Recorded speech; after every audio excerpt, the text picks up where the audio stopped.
The floor was always vibrating. That is the first thing you learn to ignore in the lower hab stacks. It is a constant low-frequency thrum that rattles your teeth and settles in the marrow of your bones. It is the heartbeat of the hive, the sound of billion-ton engines recycling air that has been breathed by 10,000 generations. For most, that vibration is a comfort. It means the city is alive, means the great machine is working.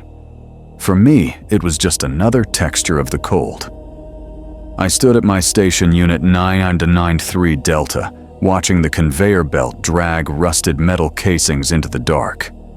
I didn't hate the work. The work was simple. It didn't ask questions. Didn't look at me with eyes that watered or throats that suddenly went dry. It just existed. You think you know loneliness? No. You know solitude. You know the absence of people.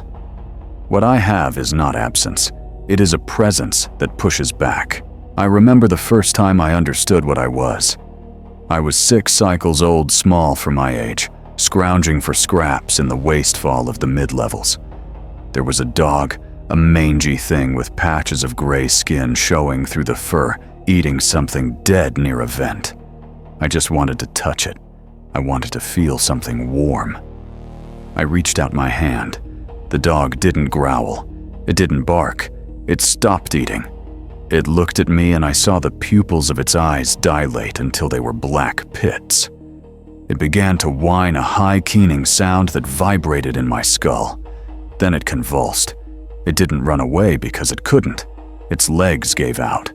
It vomited on the deck plating and dragged itself away from me, scraping its belly on the rust, desperate to escape the air I breathed. I stood there, hand outstretched, feeling the heat of the vent and the sudden absolute chill of my own skin. I didn't cry. I just pulled my hand back. That was the lesson. Warmth runs from me. By the time I was assigned to the manufactorum, I had learned to make myself small. I kept my head down. I wore my gray fatigues like a shroud. But you cannot hide biology. The air around me always felt thinner, sharper, like the taste of copper on the tongue. When I walked into the break room, conversations didn't just stop. They died. It wasn't fear, not at first. It was biology. It was the lizard brain inside every human screaming that something was wrong. A predator was in the room. No, not a predator. Something worse. A hole. I would sit at the far end of the table staring at my ration bar. The man sitting 3 seats away would shift, clearing his throat. Then the dry cough would start. Hack. Hack. It was a wet, thick sound. He would rub his temples, complaining of a migraine, his eyes darting toward me without making contact. He didn't know why he hated me. He just knew that being near me made his soul itch. One shift, the foreman, a man named Kalen, with oil-stained skin and a cybernetic eye that clicked when he blinked, called me over. He didn't look at me. He looked at a clipboard, his knuckles white as he gripped it. He told me there had been complaints. He didn't say about what. There were no fights, no stolen tools, no missed quotas, just complaints. It's the morale delta, he said, his voice tight. The crew, they get sick when you're on the line. Headaches, nausea. We're moving you. I looked at his good eye. It was watering.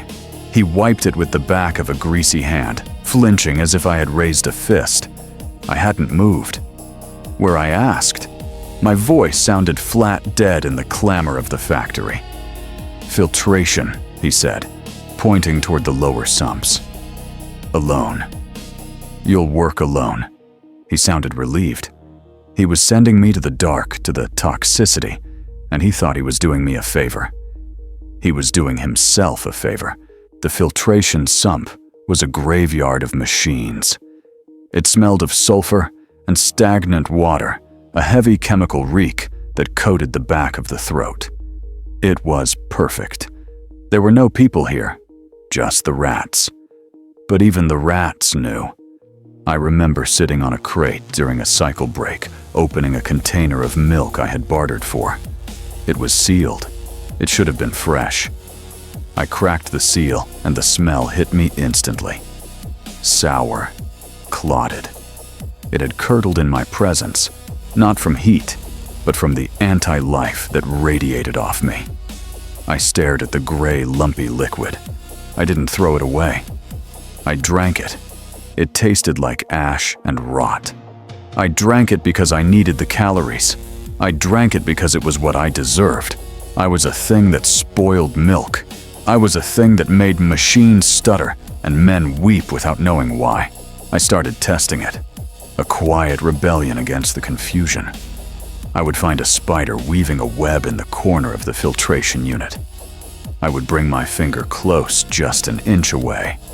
The spider would stop.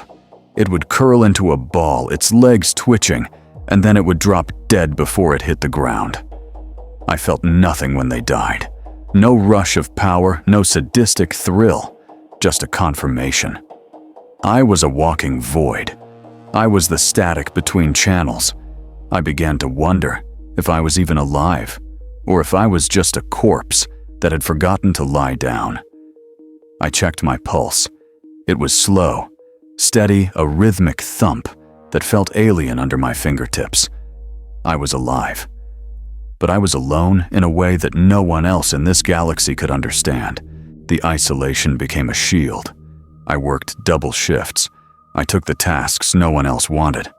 Fixing the inner gears of the crushers crawling into pipes, too small for servitors. I liked the tight spaces. The pressure of the metal felt like a hug, the only kind I would ever get. But the hive is a living thing, and you cannot hide in its guts forever. The wrongness grew. It wasn't just headaches anymore. The lights in my sector would flicker when I passed.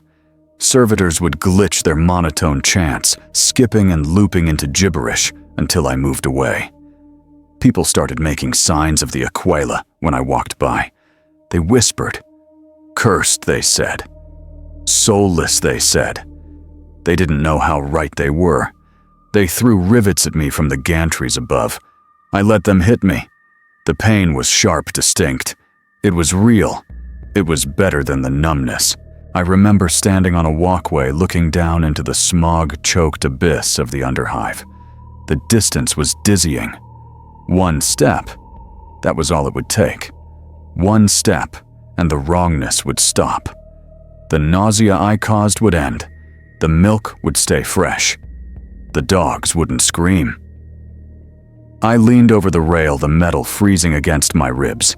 I closed my eyes and listened to the city. I listened for a voice, for a sign, for anything that wasn't the grinding of gears or the hatred of my own species. I heard nothing, just the silence. My silence. It was vast and it was hungry. It swallowed the noise of the city around me. And in that silence, I realized something terrifying. I didn't want to jump. I didn't want to die. I wanted to be. I wanted to exist, even if my existence was a crime against nature. I pulled back from the rail. I walked back to my station. The foreman was there, checking the pressure gauges. He saw me coming and took a step back, his hand going to the stun baton at his belt. It was an instinctive reaction, fear overriding logic. I stopped 10 paces away. I looked at him. I didn't apologize. I didn't look away. The filters are clean, I said. My voice was a dry rasp. He nodded, sweat beading on his forehead despite the chill. Good, he choked out. Stay at your post, Delta. I turned my back on him. I could hear him exhaling a long, shuddering breath of air that I hadn't poisoned. I picked up my wrench. The metal was heavy, scarred, real. I gripped it until my knuckles turned white. The shift whistle blew. A siren that screamed across the levels. It was time to sleep, to lie in a cot, in a segregated corner of the hab block, staring at a ceiling stained with damp. Time to dream of nothing. Because that is what I dream of. I don't have nightmares. I don't see monsters. I see white. I see silence. I see a world where the wind doesn't blow and the hearts don't beat. And the worst part, it's beautiful. It's the only place where I am not in pain. I put down the wrench. The silence stayed. The market district of Sector 4 was a wound that never healed. It was a labyrinth of salvaged tarpaulins and rusting corrugated iron jammed between the massive cooling pipes of the upper habs. It smelled of unwashed bodies, recyc paste, and the sweet, sickly rot of fermented starch liquor. I went there because I had to eat, and the dispensers in the manufactorum had broken down again. I moved through the crowd like a stone dropped in a stream. The flow of people parted around me. They didn't look at me. They just shoved their way out of my path, clutching their prayer beads, or their children driven by that same reptilian instinct to get away from the predator. I was used to the space. I carried a bubble of isolation with me, a 3-meter radius of empty air, where the noise of the market seemed to die. There was a commotion near the statue of the weeping saint.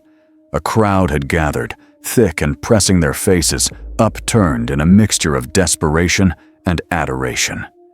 In the center stood a man. He was gaunt, wearing robes stitched together from refuse sacks, but his eyes burned with a feverish, unnatural light.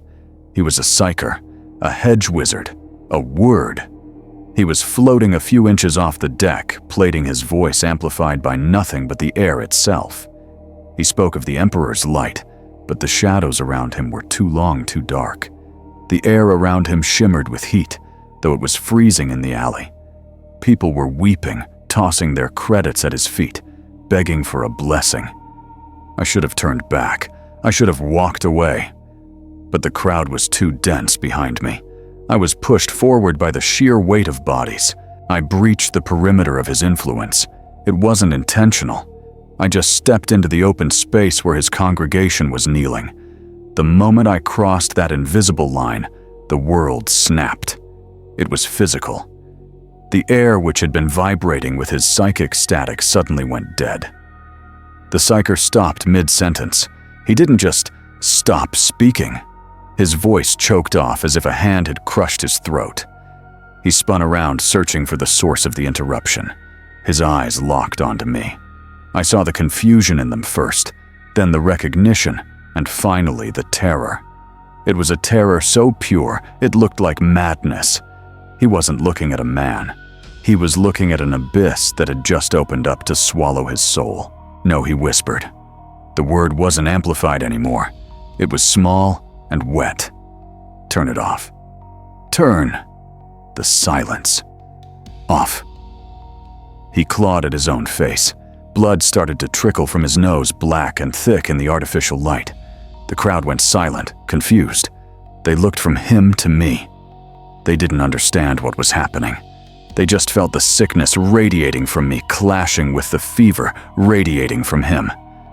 The psyker fell to his knees. He began to convulse, his back arching so violently I heard the snap of vertebrae. "It's cold," he screamed.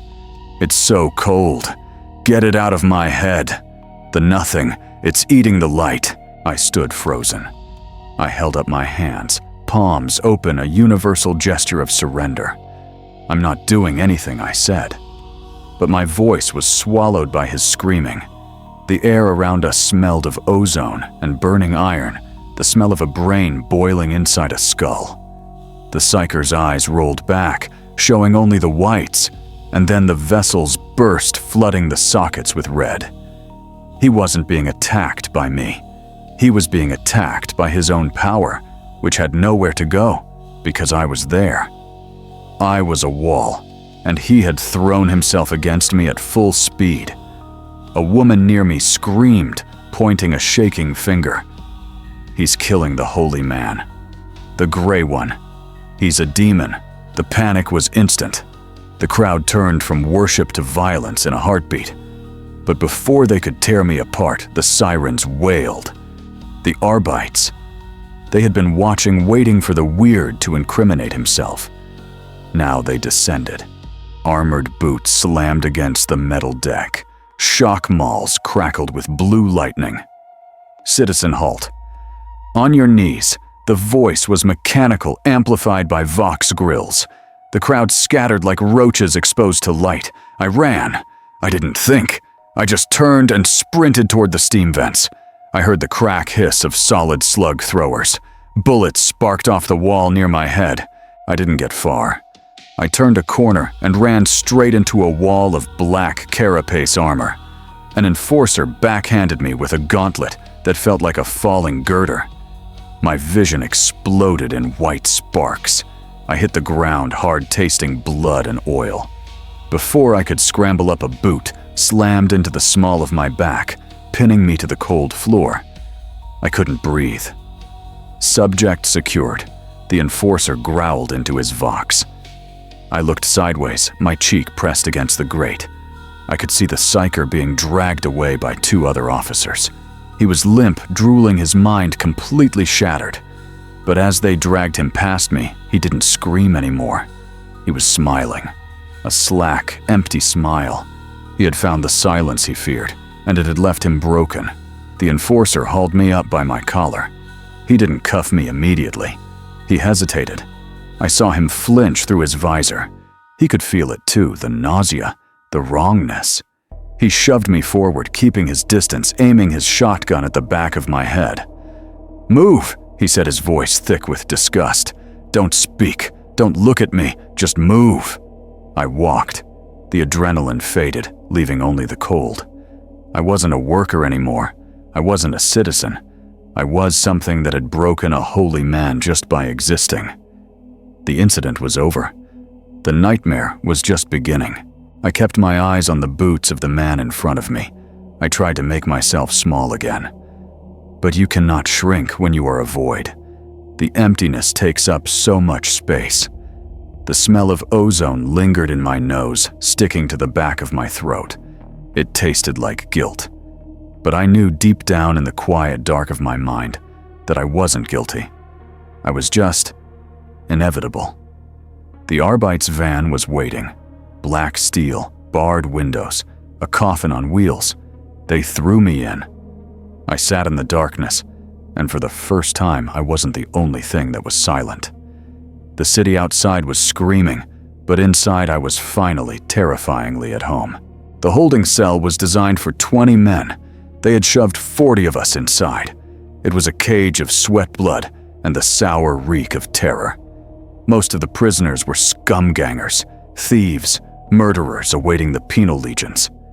But there were others. Men and women who sat rocking in the corners, whispering to voices only they could hear. Witches, psychers. They were the reason the Arbeits didn't come in. They just threw the food through the slot and kept their hands on their batons. But even in that crush of bodies, I was alone.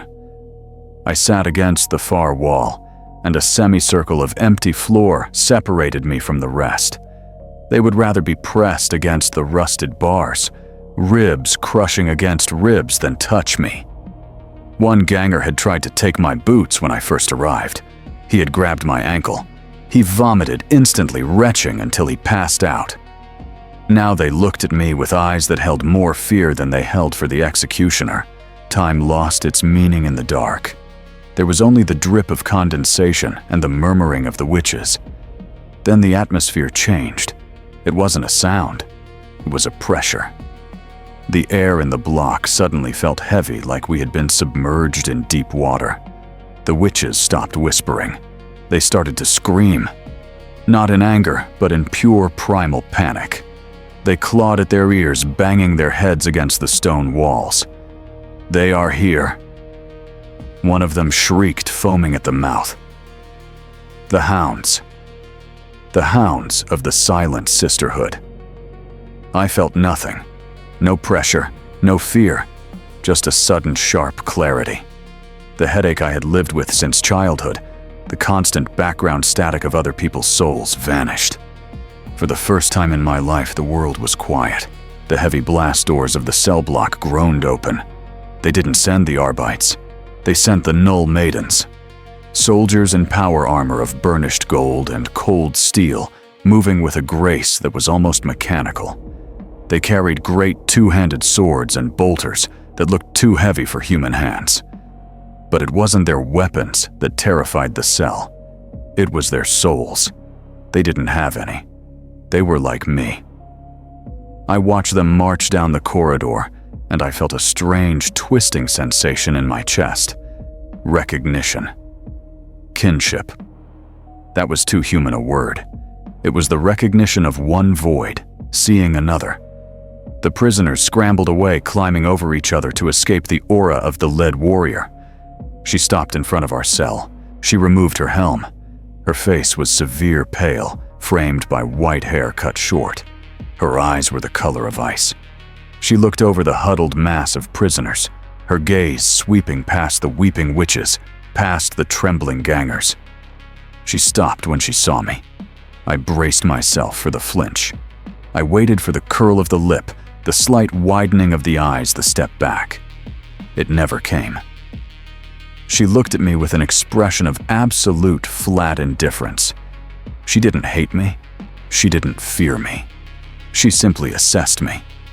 For the first time in 20 years, I was looked at by a human being who wasn't repulsed. It was the most shocking thing that had ever happened to me. She raised a gauntleted hand and made a series of sharp, intricate gestures. An Arbit's officer, sweating profusely despite the chill, stepped forward to translate. His voice shook. Subject 9-93 Delta. You are to be processed. The cell door buzzed and slid open. The sister didn't move. She waited. I stood up. My legs were stiff, my body aching from the concrete floor. I walked across the empty circle, stepping over the unconscious body of the ganger who had touched me. I walked right up to her. The aura of silence around her was deafening. It clashed with mine, two negative poles pushing against each other, creating a sensation like static electricity on the skin. I stopped. She nodded once. It wasn't a greeting. It was a confirmation. Rare cargo, the Arbites muttered, looking at the floor. Get it on the transport. Get it away from here. They shackled my hands and feet with heavy chains. The metal was cold iron etched with runes I couldn't read. They didn't need to drag me. I walked willingly. I was flanked by the sisters, surrounded by their bubble of nothingness. As we marched through the corridors of the precinct fortress, I saw hardened veterans turn their faces away. I saw servitors stall and reboot. We exited onto the landing pad. The ship waited above us, a massive angular slab of black metal blotting out the smoggy sky. The black ship, the harvester of souls. It hung in the air like a tombstone. A ramp descended bathed in harsh red light. The moan of the anti-grav engines vibrated in my teeth, but it was distant, muffled by the presence of the sisters. I walked up the ramp, the chains rattling with a dull, heavy sound. I didn't look back at the hive. There was nothing there for me but rejection. Ahead, there was only darkness and the promise of an end. I stepped into the hold of the ship. The air inside was recycled, stale, and tasted of incense and old blood. The hatch hissed shut behind me, sealing with a finality that echoed in the hollow of my chest. I was no longer a citizen of the Imperium. I was inventory. The darkness swallowed me, and for a moment, just a moment, I felt a flicker of something like hope. Not for survival, but for purpose. The chains were heavy, but the silence was weightless. Real space has a rhythm. It is the ticking of clocks, the rotation of planets, the decay of atoms. The warp has no rhythm.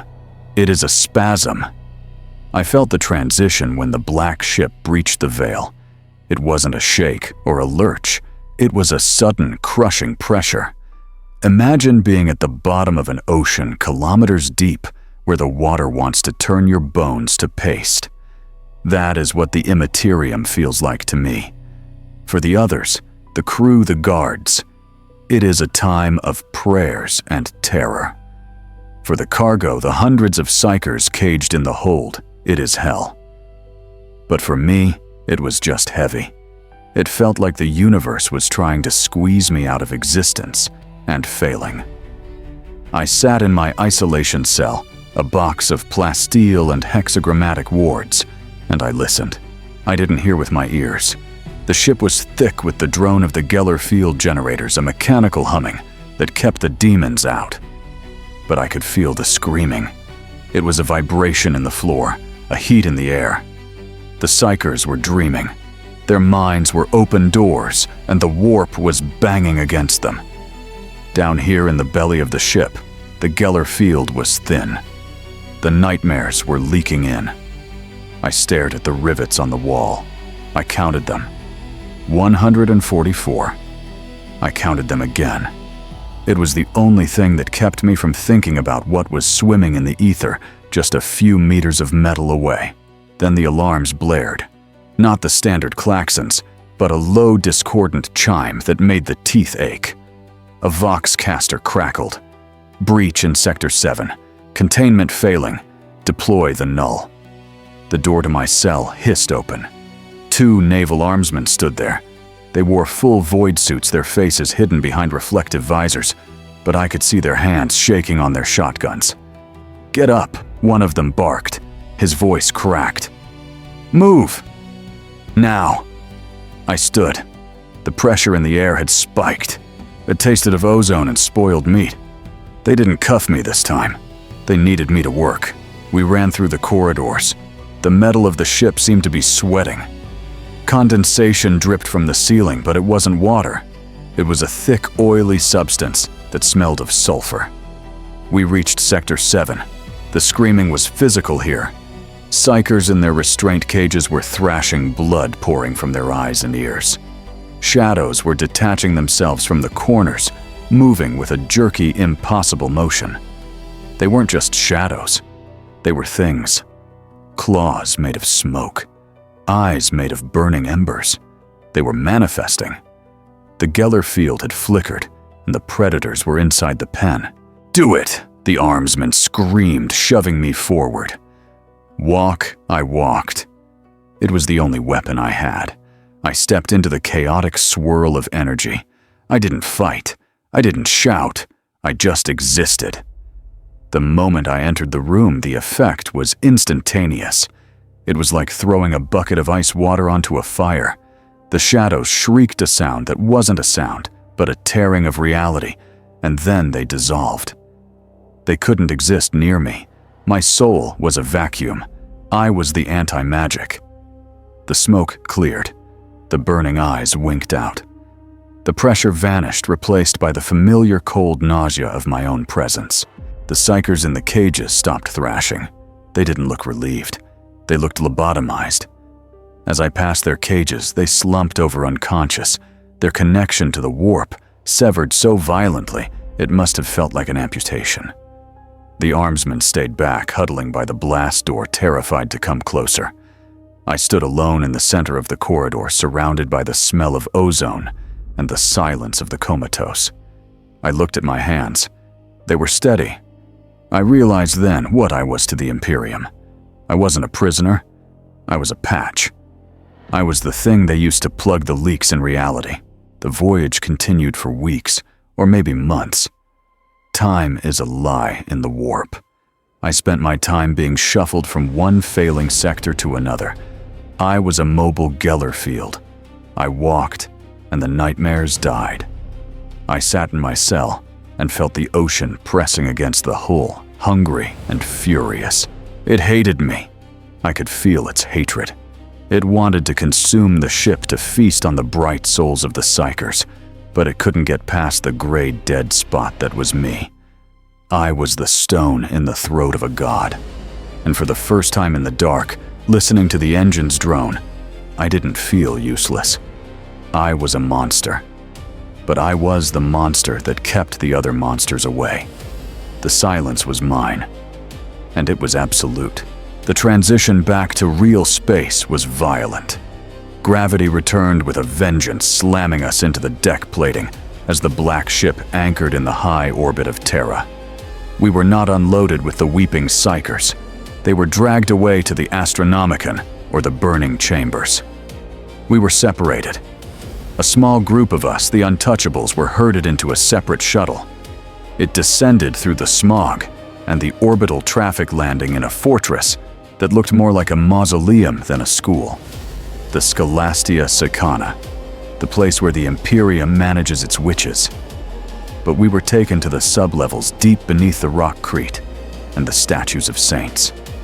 The air here was cold dry and smelled of ancient dust and aggressive antiseptic. It was a smell that promised cleanliness, but delivered sterility. We were processed like ore in a refinery. Servitors, mindless cyborgs who felt no pain and no soul sickness, stripped us, scrubbed us with stiff brushes, and shaved our heads. I stood naked in a white-tiled room while a tech priest examined me. He wore heavy robes and a respirator mask, his mechadendrites twitching nervously. He didn't touch me with his flesh hands. He used metal instruments. Subject displays Omega- biological signature. He intoned his voice, a synthesized rasp. Assign designation Zeta Null. He branded the code onto my shoulder. The laser burned the smell of cooking meat filling the small room. I didn't flinch. Pain was honest. Pain was simple. I was no longer 9993 Delta. I was Zeta Null. I was a component. They moved us to a barracks. It was a stark, gray room with rows of metal bunks. There were 6 of us. I stood by my bunk and looked at the others. A woman with scars on her neck. A boy who couldn't have been more than 10. A man who stared at the wall with dead shark-like eyes. We didn't speak. We didn't need to. But the silence was different here. For the first time in my life, I stood in a room full of people, and the air didn't feel like it was bleeding. My void met their void, and they canceled out. There was no nausea, no headaches, no instinctual revulsion. It wasn't friendship. We were too broken for that. It was just the absence of agony. It was the first time I had ever felt neutral. A door opened at the far end of the barracks. A man walked in. He wasn't a blank. He was a normal human, an inquisitor, by the rosette on his coat. But he wore a heavy psychic dampener around his neck, a collar of humming circuitry, designed to keep his soul inside his body when he was near us. He looked at us with a mixture of utility and disgust, the way a butcher looks at a knife covered in gristle. "You think you are here to be saved?" he said, his voice echoing off the bare walls. "You are not. You are here to be spent." He walked down the line, stopping in front of me. The dampener on his collar whined in protest against my aura. "The galaxy is a sea of souls," he continued, staring into my eyes. "And you are the rocks upon which they break. You are not human. You are the absence of humanity. We will teach you how to widen that hole. We will teach you how to swallow gods." He turned and walked away, the heavy door sealing behind him with a pressurized hiss. I sat on the edge of my bunk. The boy across from me was shivering, but not from cold. I looked at my hands, then at the brand on my shoulder. Zeta Null. I wasn't a person anymore. I was a weapon in a wrapper waiting to be loaded. The relief of the silence faded, replaced by the cold weight of purpose. The lights dimmed, plunging the barracks into a gloom lit only by the red emergency strips on the floor. I lay back on the thin mattress. The stone of the fortress pressed down on us, miles of rock and history. I closed my eyes. I wondered if the tech priest was right. If I was just a biological signature, a mistake of genetics that the Imperium had found a use for. But as sleep took me, I realized I didn't care. Being a tool was better than being a curse. At least a tool has a handle. At least a tool is held by someone, even if they wear gloves. I slept, and my dreams were white and empty, just as they had always been. But now I wasn't the only ghost in the machine. They did not give us weapons at first. They gave us knowledge. We sat in a lecture hall that felt more like a crypt, the air frigid and still. The lecturer was an old man, a savant with skin like parchment and eyes that had seen too much. He stood behind a lectern of heavy brass, shielded by a localized Geller field generator that hummed with a sickening, toothacheing pitch. He had to be shielded. If he wasn't being in a room with 6 of us, would have stopped his heart. He spoke of the warp not as a hell, but as an ecosystem. He called it the Sea of Souls. He told us that every human being is a candle floating in that sea. Psychers are bonfires. They draw the predators. They draw the demons. He turned on a vid screen. The image was grainy, distorted by the mere presence of our anti-souls in the room. It showed a recording of a possession. A man screaming as his bones snapped and reshaped themselves, his jaw unhinging to vomit liquid fire. This is chaos, the savant said. It is emotion unchained. It is the fever of the universe. Then the screen cut to static. He looked at us. And you? He said, his voice devoid of warmth, you are the cold. You are not candles. You are not even the darkness. You are the vacuum where the fire cannot burn. It was the first time anyone had explained why I existed. I wasn't just a mistake. I was a biological necessity. The universe was a fever, and I was the ice. We learned about the Pariah gene. They explained it with charts and genetic helixes, but the science didn't matter. What mattered was the truth of it. We were an evolutionary dead end to everyone else, but to the Imperium, we were a wall. The savant explained that the demons hate us not because we are strong, but because to them, we don't exist. We are blank spots on their map. When they look at us, they see their own death. They see a place where their magic turns to dust. I looked at the static on the screen, watching the ghost image of a demon trying to materialize and failing. I felt a strange, cold satisfaction. I had spent my life thinking I was the one who was wrong. But in this room, looking at the horrors of the warp, I realized I was the only thing that was right. They hate you, the savant told us, because you are the denial of their truth. You are the atheism of the soul. He tapped the lectern. You will never be loved. You will never be held. You will never be welcomed. But you will be feared by gods. Is that not enough? I thought about the milk curdling. I thought about the dog vomiting. I thought about the psyker in the market bleeding from his eyes. I realized then that I didn't want love. Love was wet and messy and weak. I wanted the silence. I wanted the power to look at a nightmare and make it afraid. The indoctrination went on for weeks. We memorized the names of the enemy. We learned the signs of corruption. But mostly, we learned to accept our nature. We stopped trying to suppress the aura that made people sick. We were told to push it out, to weaponize our loneliness, make the room colder the savant would command, and we would focus. We would focus on the hollow place in our chests, expanding it until the frost formed on the metal desks. It was exhausting, but it was liberating. I wasn't a victim of my genetics anymore. I was its master. One day the lecture ended early. The savant closed his book. The vid screen went black. You understand the theory, he said, signaling to the guards by the door. Now you must prove the practice. The doors opened, revealing a long corridor leading to the training pits. I stood up. The static in my head was gone, replaced by a singular icy clarity. I knew what I was. I was the cure. And cures are often bitter. I walked toward the door, ready to test the theory against flesh. The training room was different from the lecture hall. It was shielded with hex wards, etched into the lead-lined walls designed to contain psychic backlash. In the center of the room, bolted to a heavy steel chair, sat a man. He was naked, his body emaciated, covered in the scars of sanctioning. He was a psyker, a low-level telepath they had pulled from the dungeons for this specific purpose. He was trembling before I even entered the room. He could feel me through the door. To him, I wasn't a person walking down the hall. I was the approaching singularity. I stepped inside. The door sealed behind me with a heavy thud. The trainer stood behind a thick pane of reinforced glass in the observation booth. His voice crackled over the Voxcaster. Target is designated Theta 9. He is reading the room.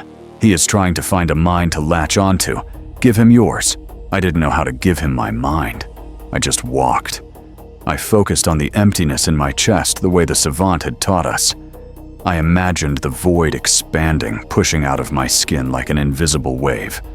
I took a step. The psyker gasped. His head snapped up, his eyes wide and bloodshot. "No," he whimpered. It's empty." I took another step. He began to sweat, a cold, greasy sheen covering his skin instantly. "Advance," the trainer ordered. I walked closer. With every meter, the psyker's reaction worsened. He wasn't just afraid, he was in pain. The connection he had to the warp, the lifeline that gave him his power, was being strangled.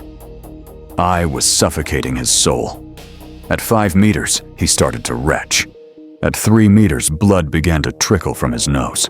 "Focus it!" The trainer's voice cut through the sound of the psyker's gagging. "Don't just be a hole. Be a vacuum. Pull the ether out of him." I narrowed my eyes. I visualized the invisible energy around the man, the static, the heat, and I willed it to die. I pushed the silence forward. The psyker screamed. It was a ragged, wet sound. He arched against the restraints, his muscles seizing. "Get it out," he shrieked. "It's eating me." I stepped into his personal space. I reached out a hand. I didn't need to strike him. I just needed to exist near him. I placed my palm on his forehead. The contact was instant. His eyes rolled back so far, I saw the red veins of his sockets. He seized once violently, and then slumped against the straps unconscious. The air around him smelled of burnt ozone and copper. I looked at my hand. I hadn't used strength. I hadn't used a weapon. I was the weapon. Later, they fitted us for the suits. They called it Sin Skin, a matte black body glove that clung to every muscle and tendon. It wasn't just armor, it was containment. Woven into the fabric were dampening lattices that suppressed my aura, allowing me to walk among normal crew without causing them to vomit, though they would still feel the dread. But the suit had a regulator. With a thought impulse, I could open the lattice. I could unleash the full, unfiltered weight of my null field. Putting it on felt like being encased in ice. It was tight, restrictive, and perfect. It turned my body into a sealed system. I pulled on the mask, a skull-like faceplate that filtered the air and hid my eyes. I looked in the polished reflection of the armory wall. I didn't look human anymore. I looked like a shadow that had learned to walk. They taught us to use bolters and las pistols. We spent hours on the firing range drilling holes in targets until our aim was mechanical perfection. But the instructors made it clear the gun was secondary. The bolter is for the heretic's body, the weapons master told me, handing me a heavy Godwin pattern pistol. You are for the heretic's god. He was right. Shooting a target was easy. It was physics. But what I did to the psyker, that was metaphysics. I holstered the weapon. I checked the regulator on my suit. I was ready. I felt a cold, hard knot of anticipation in my stomach. For the first time, I wasn't waiting for the world to hurt me. I was waiting to hurt it back. The final test was simple. They put me in a room with a combat servitor programmed to kill. It was fast, a blur of blades and pistons. But it was controlled by a psyker in the next room. I didn't draw my gun. I just opened the regulator. I let the silence scream. The servitor stuttered. The psychic link controlling it frayed and snapped as my aura washed over the room. The machine jerked to a halt, its limbs locking up as the command signal died in the vacuum of my presence. I walked up to the frozen machine and placed the barrel of my bolter against its sensory cluster. Click. I didn't fire. I didn't have to. The test was over. I was a pariah, and I was going to war. The transport shuttle was a rattling cage of plasteel and promethium fumes, dropping through the atmosphere of Hive World Gethsemane. It was designed to carry 12 men comfortably. There were only 5 of us, yet the compartment felt suffocating. It wasn't the lack of space, it was the lack of soul. I sat strapped into the harness near the rear ramp, isolated by an invisible barrier of discomfort. The rest of the kill team, 2 stormtroopers in carapace armor, a tech priest, and inquisitor. Kyle sat as far away from me as the hull would allow. Even with my SynSkin regulator dialed down to minimum output, I could see the effect I had on them. The stormtroopers were twitching. One of them kept rubbing the back of his neck, his gloved hand scratching at skin that felt like it was crawling with insects. The air in the cabin was thick, heavy, and tasted of copper. It's the smell the veteran on the left muttered, his voice distorted by the Vox grill of his helmet. He wasn't talking to me. He was talking to the air, trying to rationalize the revulsion rising in his gut. Smells like wet ash, like something dead in a vent. The other soldier nodded, shifting his weight uneasily. Headache, he grunted. Splitting. How much longer my Lord Inquisitor Kyle didn't look up from his data slate. He was a hard man, scarred and pragmatic, but even he kept wiping sweat from his upper lip. Endure it, Kale said, his voice tight. Pain is the Emperor's currency. You are spending it to buy victory. He glanced at me. There was no kindness in his eyes, only the cold calculation of a man checking the safety on a grenade. Zeta Null. Is your regulator set to containment? Affirmative, I replied. My voice sounded strange in the helmet, metallic and hollow. The tech priest Magos Vrend turned his optical sensors toward me. He was the only one who didn't seem ready to vomit.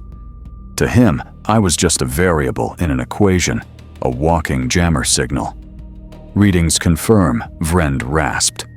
The subject's anti-psychic field is suppressed to localized parameters. However, psychological stress on biological personnel is rising. Heart rates are elevated by 20%. Cortisol levels critical. The veteran slammed his fist against his thigh. I can't sit next to it, he hissed. It feels like I'm freezing to death, but I'm sweating. It's wrong. It's just wrong. I said nothing. I was used to this. The dry cough started then. Hack! Hack! It was the veteran on the right. It was the sound of his body rejecting my proximity. I remembered the factory floor. I remembered the dog. It was always the same. I looked at the red lumen strip above the door. I focused on the vibration of the engines. I didn't feel guilt. I didn't feel shame. I felt a grim sense of utility. If I could make these hardened killers men who had faced Xenos horrors without blinking shiver like children, just by sitting near me, then what could I do to the enemy? What could I do to things that actually relied on the warp? The revulsion of my allies was just a measurement of my ammunition. Landing zone in T-minus 30 seconds, the pilot announced over the Vox. The shuttle lurched as the retro thrusters fired, fighting the gravity of the hive. The hull groaned. Listen to me, the Inquisitor commanded, standing up and grabbing the overhead rail. The target is a cult of the whispered truth. They have a psyker, a biomancer. He will try to boil your blood. He will try to turn your bones to glass. He pointed a gloved finger at me. You are the shield. You go first. You do not stop until he is broken. Do you understand? I nodded. I understand. The veteran let out a breath that was half relief, half curse. Good. Get it out of the ship before I shoot it myself. The ramp hissed and slammed down onto the landing pad. The air of the hive rushed in a toxic cocktail of sulfur ozone and the rot of a billion souls. It was foul, but to the squad, it must have smelled like perfume compared to the air inside the shuttle. I unbuckled my harness and stood up. The silence around me moved with me. I stepped onto the ramp, my boots ringing on the metal. The underhive stretched out before us, a labyrinth of shadows and piping. Somewhere down there, a witch was playing God. I adjusted my gloves. I checked the regulator on my suit. I was about to walk into a nightmare, but I wasn't afraid. I was the thing the nightmare would wake up screaming from. The temple was a hollowed-out cistern, the walls slick with algae and ancient grime. We breached the heavy blast doors, the stormtroopers stacking up on either side, their hellguns humming. The air inside didn't smell like the hive. It smelled of roses and rotting meat, the cloying, sweet stench of the warp trying to mask a charnel house. In the center of the chamber, surrounded by a circle of chanting cultists, floated the biomancer.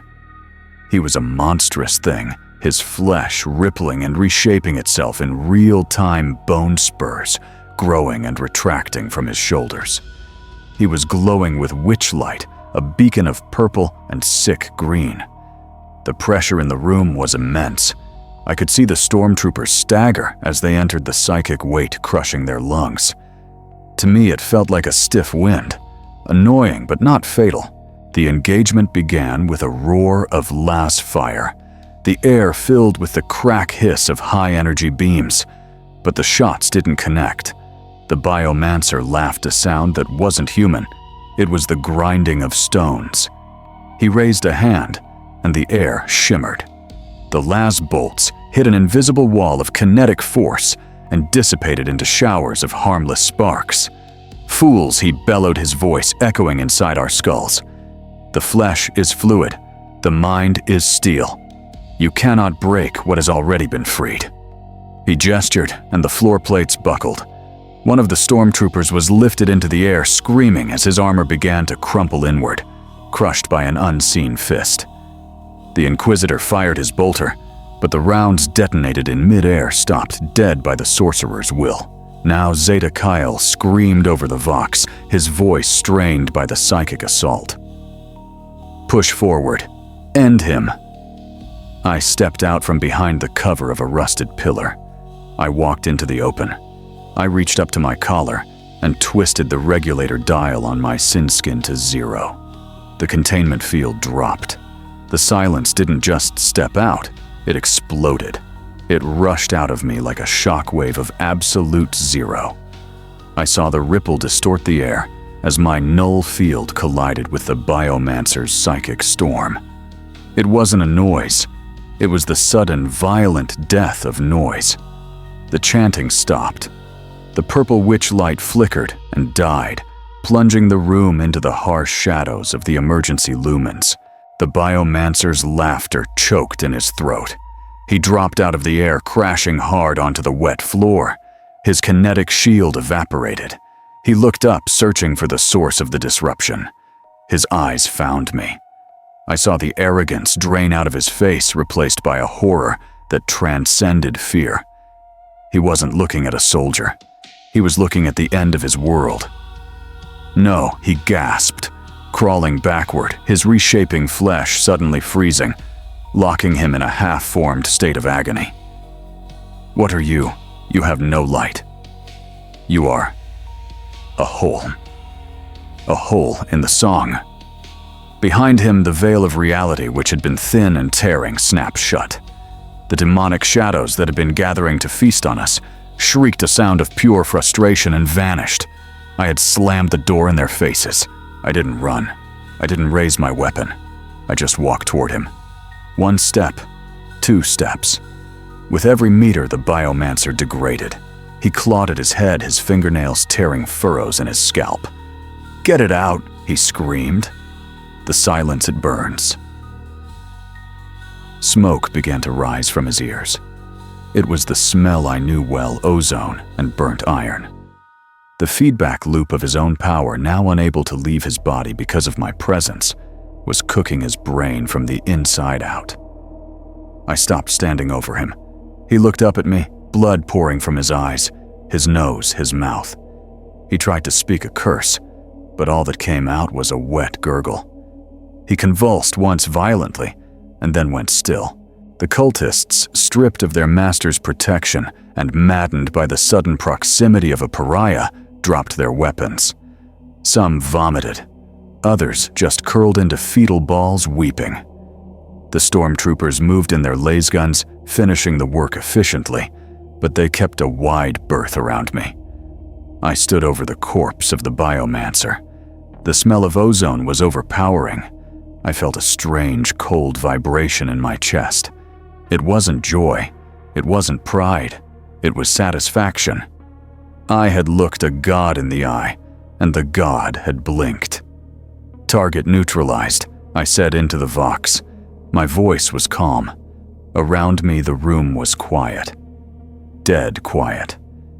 And for the first time, the silence felt like a trophy.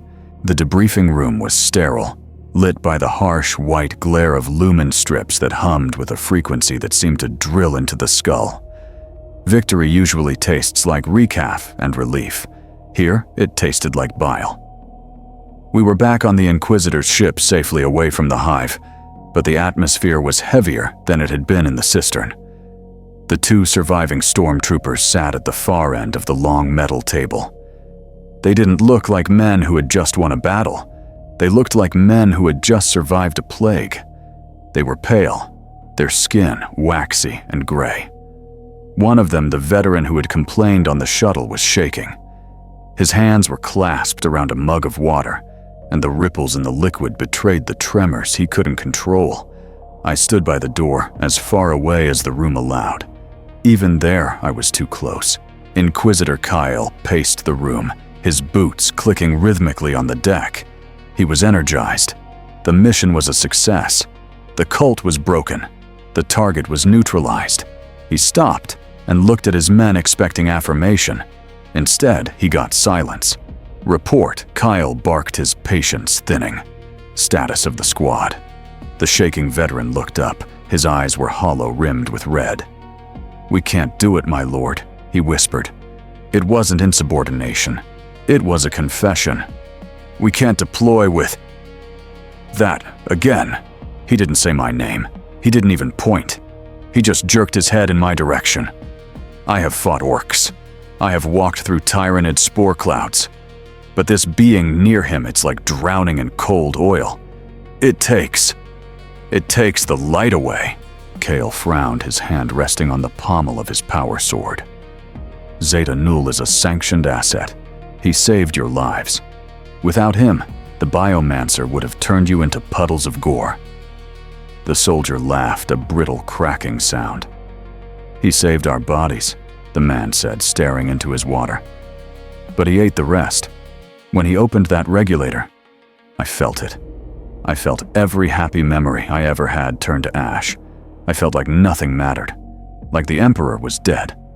Like I was dead." He looked at Kale with pleading eyes. "If I have to stand next to him again, I'll put my own last pistol in my mouth. I swear it by the throne." I watched them. I felt the familiar tug of the silence in my chest. I wanted to speak, to explain that I didn't choose this, that I didn't want to make them feel empty. But I knew it wouldn't matter. The Pariah gene doesn't just negate magic. It negates the spark of life that humans recognize in each other. To them, I wasn't a comrade. I was a walking depression. I was a dementor of the soul. Kyle looked at me, then back at his men. He saw the truth in their eyes. They were combat ineffective, not because of wounds, but because of me. The tool was too sharp. It was cutting the hand that wielded it. "Dismissed," Kale said coldly. "Get to the infirmary. Speak to the chaplain." The soldiers scrambled to leave, giving me a wide berth, pressing themselves against the wall as they squeezed past. When they were gone, Kale turned to me. His face was unreadable. "You did well, Zeta Null," he said. "But this is the cost. You are poison. You kill the enemy, yes. But you are radioactive to the faithful. You cannot be part of a squad. You will always be alone." He sat down, rubbing his temples. "Go to your quarters. Stay there until I summon you. Do not wander the ship. The crew, they are on edge." I walked back to my cell. The corridors cleared ahead of me. Crewmen saw the black sin skin and the skull mask, and they vanished down maintenance shafts or ducked into airlocks. I was a leper king. I reached my quarters, a reinforced containment unit near the engine decks. I stepped inside, and the heavy door locked with a series of mechanical clanks. I sat on the metal slab that served as my bed. I was alone again. The victory in the hive felt distant now. All I could feel was the cold iron of the room and the memory of the soldier's eyes. He would rather die than be near me. I took off my gloves and looked at my hands. They didn't look like monsters' hands, but I knew better now. I wasn't just a weapon against the warp, I was a weapon against hope, and the war was far from over. We did not return to the barracks.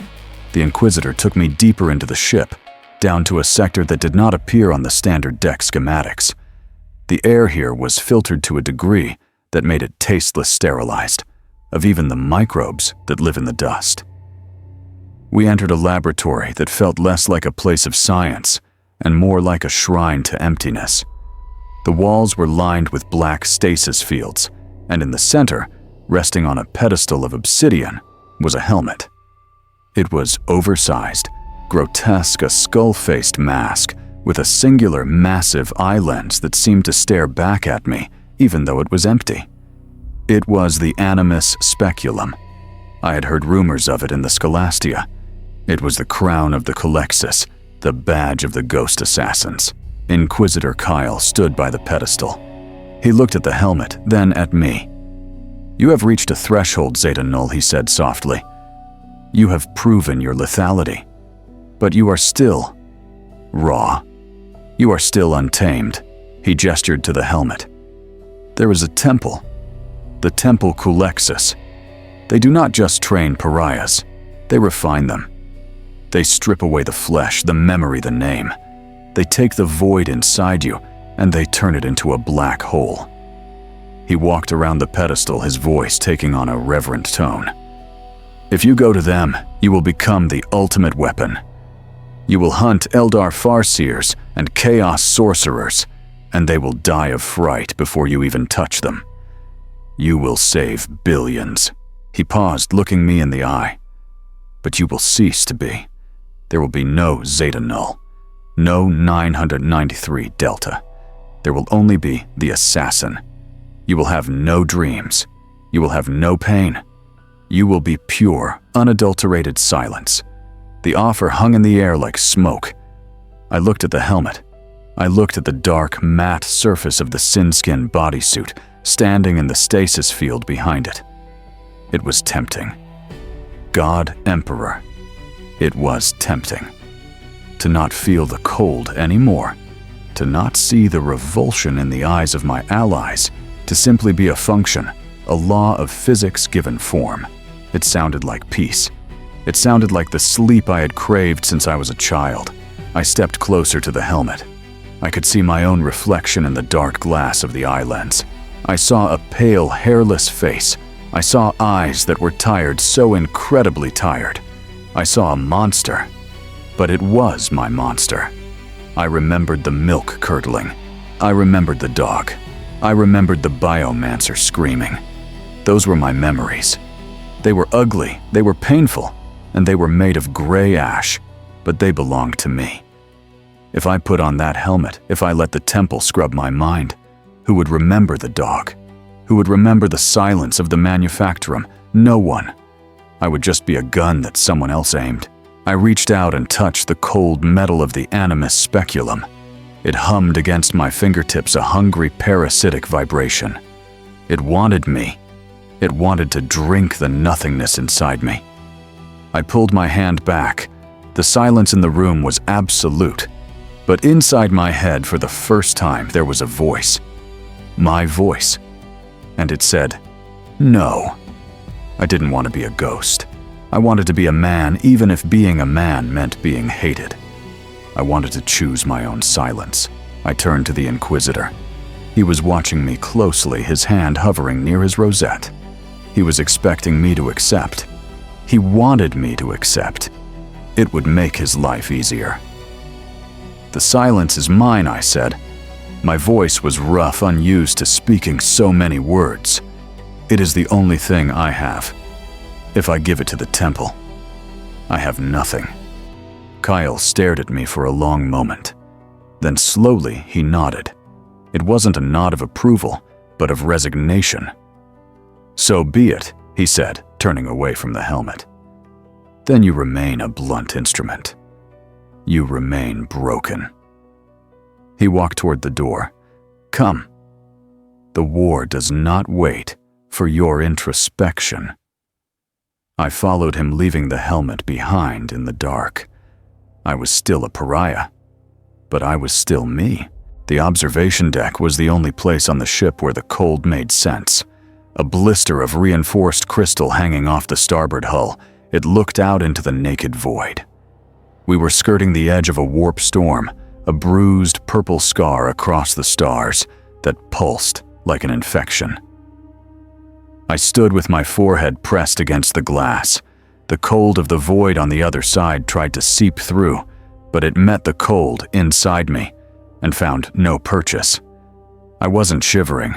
I hadn't shivered since I walked away from the mask in the laboratory. I was calm. It was a terrible, heavy calmness, like the surface of a frozen lake that hides deep, dark water. I heard the blast door cycle open behind me. I didn't turn. I knew the rhythm of the footsteps. Inquisitor Kyle. He stopped 10 paces back, staying well outside the immediate kill zone of my aura. He respected the silence now, or perhaps he just didn't want the headache. "We have arrived at the Calixis sector," he said. His voice was flat, stripped of the orator's fire he used for the troops. With me, he didn't need to perform. "There is a distress signal. A shrine world. They say the statues are bleeding. I watched the storm swirl outside. Bleeding statues. Another breach. Another horror trying to push its way into reality." "I am ready," I said to the glass. "It has been 3 years since the Scholastia. 3 years of dropships and damp, dark corridors. 3 years of watching people flinch. I still hear the coughing. It's the soundtrack of my life. Every time a new detachment of guards is assigned to us, the coughing starts. Hack, hack. Then the nosebleeds. Then the requests for transfer. I don't blame them. I don't even dislike them anymore. They are just reacting to the stimulus. Fire burns, ice freezes, and I negate. It is simply physics." I looked at my reflection in the glass. The skull mask stared back. But behind the lenses, I knew my eyes were open. I knew I was still in there. I turned to face the Inquisitor. He looked older. The proximity to me, the constant exposure to the void I carry was aging him. His skin was grayer, his eyes more sunken. I was killing him slowly, just by being his most effective weapon. He knew it, and he accepted it. That was the bond we shared. Not friendship, not loyalty, but a mutual understanding of the price. "The drop pods are prepping," he said, gesturing to the door. "You take the lead, Zeta, as always." I nodded. I adjusted the regulator on my suit, feeling the familiar click of the dial. It was a small sound, but in the quiet of the observation deck, it sounded like a gunshot. I walked past him. As I did, he stiffened his breath, hitching in his throat as my field washed over him. I didn't apologize. Apologies are for mistakes, and I am not a mistake. I am a necessity. I walked into the corridor. The red alarm lights were spinning, casting long, dancing shadows on the bulkheads. The ship was alive with the panic of preparation. Men were shouting, prayers were being broadcast over the voxcasters. But as I walked down the center of the hallway, a bubble of silence moved with me. The shouting died. The prayers faltered. The soldiers pressed themselves against the walls, eyes wide, making the sign of the Aquila to ward off the chill I brought. I smelled the ozone of the charging weapons batteries. It mixed with the recycled air and the sweat of fear. It smelled like home. I checked my bolter. I checked the seal on my gloves. I thought about the dog in the alley so many years ago. I thought about the milk turning sour. Those things used to hurt. Now they were just data points. I am not the hero of this story. I am not the villain. I am the silence at the end of the sentence. The drop pod bay loomed ahead, a gaping maw waiting to spit me into the fire. I stepped inside. The restraints locked over my chest with a heavy clank. I closed my eyes and listened to the hum of the ship, the heartbeat of the machine, and the screaming of the warp outside. It was loud. It was chaotic. It was terrified. The war would continue. It always did.